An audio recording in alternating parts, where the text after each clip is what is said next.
അവർ ഹിജാബിൻ്റെ ആ പ്രൊട്ടസ്റ്റ് നടന്നു കഴിഞ്ഞ ശേഷം ഇറാനിലുണ്ടായ ഒരു മാറ്റമുണ്ട്.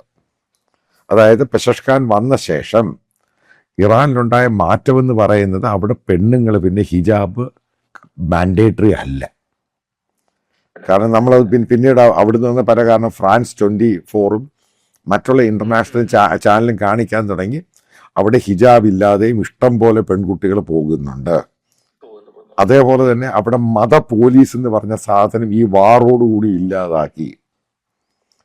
കാരണം അയാൾക്ക് മനസ്സിലായി, മസൂദ് പെഷഷ്കാന് മനസ്സിലായി, അവരെ ഒതുക്കി സപ്രസ് ചെയ്ത് ഇനി ഫർദർ മുന്നോട്ട് പോകാൻ പറ്റില്ല. അവർ ഗവൺമെന്റ് എന്താ പ്രൊവൈഡ് ചെയ്യാൻ പറ്റുന്നത്? വെള്ളം, കുടിവെള്ളം. അതേപോലെ തന്നെ ഹൈലി പൊല്യൂട്ടഡ്, ഡൽഹിയെക്കാളും പൊല്യൂട്ടഡ് ആണെന്ന് ആലോചിച്ച് നോക്കണേ ടെഹ്റാൻ.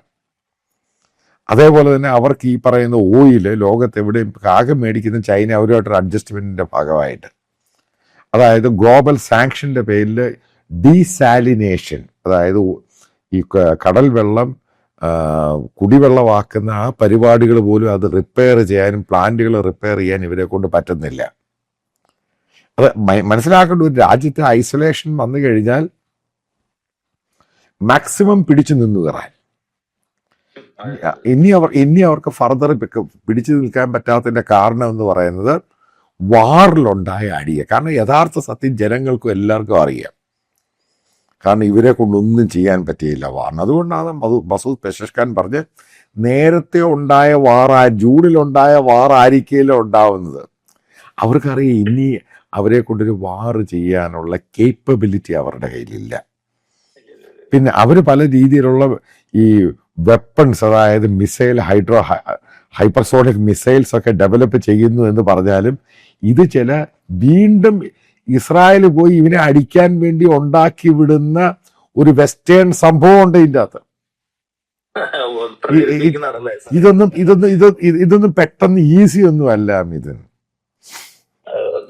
കാരണം വാറിന് ശേഷം എവിടൊക്കെ രീതിയിൽ ഇറാനെ തടയണം, ആ തടയാനുള്ള എല്ലാ സംഭവങ്ങളും ഇന്ന് ഇസ്രായേലിന്റെ കയ്യിലുണ്ട്.